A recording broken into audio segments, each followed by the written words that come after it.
মনে হচ্ছে ওরা আমাদেরকে খুঁজে নিয়েছে। আমার সাথে এসো।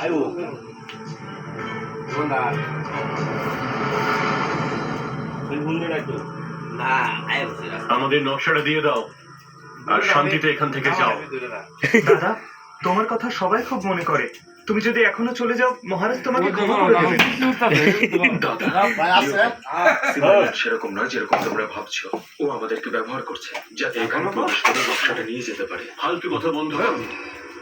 মহারাজ যে আমাদের তিনজনকে বাঁচিয়েছে, তুমি দায়িত্ব পালন করতে চাও না, উল্টে মহারাজকে অপমান করছো। তুমি এই মোহিনীর জাদুতে ফেঁসে গেছো। শুধু বিশ্বাসঘাতকতা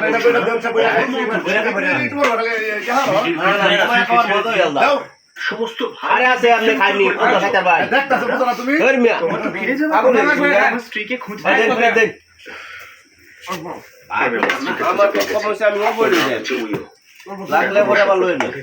কিন্তু আমার বিশ্বাস যে ওই আমার স্ত্রী। হ্যাঁ ওরা আমার তুমি এই মেয়েটার জন্য আমাকে ছেড়ে দেবে? পয়সা নাকি চলে নাকি আমার ভাই, আমরা সবাই আবার একত্রিত হওয়ার প্রতীক্ষা করছি। পরিবারে আমাদের বাবা মা খালি আয়োজন করে আমার আমাদের ফিরে যাওয়ার অপেক্ষা করছেন।